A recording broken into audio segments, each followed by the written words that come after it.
Yeah, so first of all, happy Thanksgiving to everyone, and hope you enjoy your families, and obviously to be thankful and grateful for. But a good team win for us Saturday, a good program win. Never been part of anything like that, of what we experienced in that quarter and a half of football. And what I mean by that is, as y'all probably know, 17 minutes went off the game clock, and we didn't take one snap of offensive football. And, I thought we played complementary football. A football game comes down to 3 to 4 plays. I thought, they came out and did a good job. They scored on 3 of the first 4 possessions, but we were able to match possessions. And I thought really the first score on 4th and 1 was a key play. And then obviously generating a turnover in our own end of the field and being able to capitalize on 7 points. But, really proud of the way the players competed. I think, again, complimentary football. We won the double positive in terms of turnovers and then explosive plays. So good and moving forward. Another great challenge going on the road, playing a Marshall team that's as talented as anyone we have in our league. If you look at their defense, extremely disruptive. They have all conference football players at all levels of their defense. Offensively, running backs as good of a running back as we've seen all year long.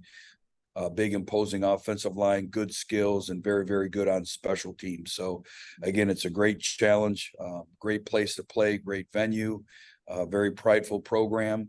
And so, we have to move forward, and it's going to be a great challenge on Saturday. All right, thank you, Coach. We'll start off with Luke Matheson. Luke. Hey, Coach, you and I had a conversation last year about your first 2 recruiting classes and how you had the top classes in the conference while fielding those losing seasons, and how it could possibly look once things started getting on a roll for you. This year, you played 61 players who were in their first 2 years. 21 of those are true freshmen, and now you're bowl eligible with a chance to finish the regular season with a winning record. How much does this help you with recruiting moving forward, and how much could a win this week help with interest from bowl representatives? Well, again, you play the game to win, and obviously it's going to be a great challenge, but, excited to go there and compete. We made a commitment when we came here that we were going to build it through the high school ranks and supplement it through the transfer portal. There's only 8 players that are even on our roster from when we came here. So again, I looked out there at the end of the game, and on defense, we had 8 true freshmen that were playing for us, and we made that decision, and we're still going through the learning process of what quality football looks like, how you prepare every single week, the connection that's important, the focus, the details. But I can't say enough about our players. We only had 11 seniors, and those 11 seniors have brought so much to our program, from being players that the younger players want to emulate on a daily basis. So, we've come a long way, but still a long ways to go, but was excited for them, their families, and really for our entire community. But now it's what you do with it, and it's time to move forward. All right, we'll go over to Joseph. Joseph. Hey, Coach. Just with the bowl eligibility you guys reached this year, what do you think has been the biggest shift in your team's, mentality, mindset in terms of this year versus the other years that you've been with the Wolves? Well, I think we're a completely different football team.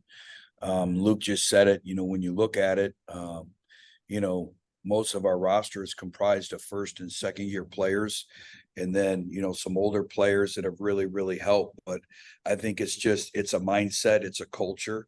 And I knew, the thing when I knew we were going to be okay is after the Oklahoma game, after the first game of the year. And obviously we didn't play up to our expectations, and everyone was extremely disappointed. But when we got back to Jonesboro, the leaders of our team called a team lift, and there was no coaches there, and they got off the buses from the airport, and they went down and they changed, and they worked out as a football team. And right there, I knew our culture had kicked in, and it was working. So we had to stay the course. And when you're as young as we are, every day, every game is a learning stage. There's a growth opportunity, good, bad, and indifferent. We just, continue to stay the course. And obviously now another great challenge of going on the road this Saturday. All right, we'll go over to Jeremy. Jeremy. Hey, coach. It seemed like the defense played lights out against Texas State, but 3 targeting calls, 3 ejections. What are your thoughts on that? Well, again, I know that that's a point of emphasis, and everything is about player safety. I can assure you that they weren't trying to do that. One I thought was extremely questionable, and I don't know quite how to coach it any other better way. He was in a football position. So again, we've turned it in and we'll wait a word, but I do understand that, it's pivotal player safety. And so again, we have to understand, how to tackle all those certain things. One was a true freshman, as we know, Jordan Sample, who was really playing for the first time. So that's a great learning point and teach point as we continue to go. And again, I support them.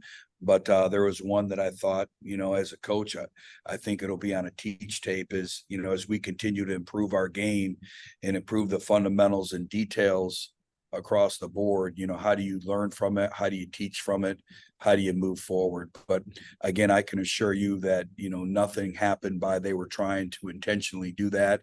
It's just one of those things, football's still a contact sport and it's all about split decision making. But again, I also understand the relevance of the rule. All right, we'll go over to Logan. Logan.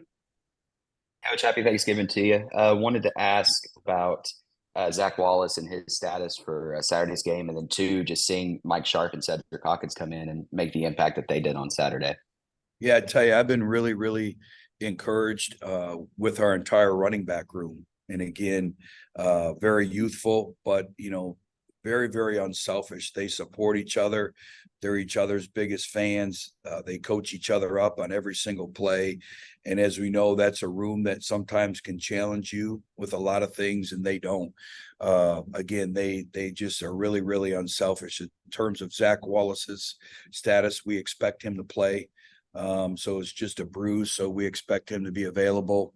And, we've developed some depth there, which is great to see him moving forward. Thank you. And thank you, Coach. Appreciate your time. Okay. Happy Thanksgiving. All right.